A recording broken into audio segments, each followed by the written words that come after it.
સુરતની ભેસ્તાન પોલીસે ઊન વિસ્તારમાં એકની હત્યા કરી બીજાને હોસ્પિટલ પહોંચાડવાના ભારે લસ્સી ગેંગના 3 આરોપીઓને ઝડપી પાડ્યા હતા.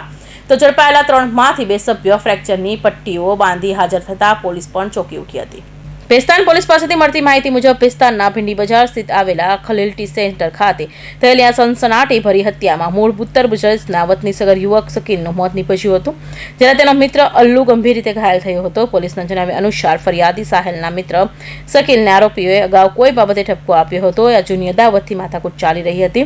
હુમલા સમયે આરોપીઓએ શકીલ તું શા માટે મારા મિત્રને ઠપકો આપે છે તેમ કહીને ચપ્પુ અને લોખંડના પાઇપ વડે જીવલેણ હુમલો કર્યો હતો, જેને કારણે શકીલનું ઘટના સ્થળે જ કરપીણ મોત નીપજ્યું હતું. તો આ હત્યાનો આપી ભાગી છૂટેલા આરોપીઓને પકડવા માટે પોલીસ તપાસ શરૂ કરી હતી અને અંતે ભેસ્તાન પોલીસે સલમાન લસ્સી ગેંગના મુખ્ય 3 આરોપી સલમાન મિર્ઝા ઉર્ફે લસ્સી, ઇમરોઝ ઉર્ફે દાલ ચાવલ અને શાહરૂખ અંસારીની ધરપકડ કરી છે. જો કે પોલીસ અત્યારે આરોપીઓની પકડ્યા ત્યારે ચોંકાવનારી બાબત સામે આવી.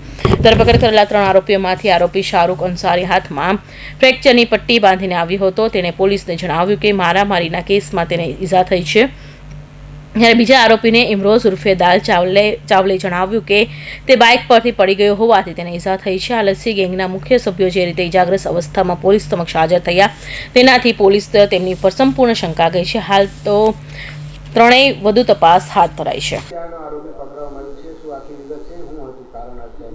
ગત તારીખ 23/10/2025ના રોજ મોડી રાત્રે લગભગ 11 થી 11:30ના સુમારે અત્રેના ભેસ્તાન પોલીસ સ્ટેશન કે જે ડિવિઝન અને ઝોન 6 હેઠળ કાર્યરત છે તેમાં એક હત્યાનો બનાવ બનવા પામેલ હતો. બનાવની વિગત એવી છે કે બનાવના ફરિયાદી સોહિલ ગુલામ સાદિક શેખ ઉર્ફે અલ્લુ નાઓએ તેમની ફરિયાદમાં જણાવેલ હતું કે સામેવાળા 4 આરોપીઓ તેમની પર જૂની અદાવત રાખીને સમાધાન માટે બોલાવી હુમલો કરેલ હતો, છરીથી હુમલો કરેલ હતો, જેમાં તેમના એક ફરિયાદીના મિત્રનું મૃત્યુ પણ ગયેલ છે. આ બનાવ બાદ ગત તારીખ 24/10/2025ના રોજ વહેલી સવારે તરત ફરિયાદ દાખલ કરીને અત્રેના પોલીસ સ્ટેશન ખાતેથી આરોપીઓને પકડી પાડવા માટે તજવીજ હાથ ધરવામાં આવેલ હતી, જેમાં કુલ્લે 4 ટીમ બનાવી તેને વિવિધ પીએસઆઈ તથા પીઆઈના નેતૃત્વ હેઠળ આરોપીઓને પકડવા માટે રવાના કરવામાં આવેલ હતા. તેમજ ટેકનિકલ અને હ્યુમન ઇન્ટેલિજન્સને પણ કાર્યરત કરી દેવામાં આવેલ હતું.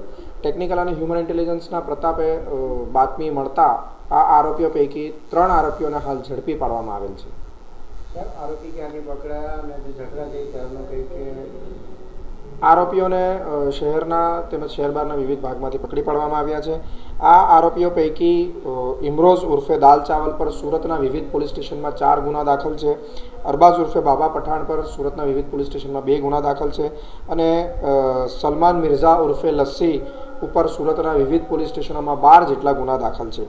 આ ઉપરાંત ફરિયાદી સોહેલ ગુલામ સાદિક શેખ ઉર્ફે અલ્લુ પર પણ શહેરના વિવિધ પોલીસ સ્ટેશનમાં 9 જેટલા ગુના દાખલ છે અને વધુમાં અન્ય આરોપીઓ આમાં કોઈ સામેલ છે કે કેમ અને તેમની પર કોઈ અન્ય ગુના દાખલ છે કે કેમ તે દિશામાં પણ પોલીસની તપાસ ચાલુ છે.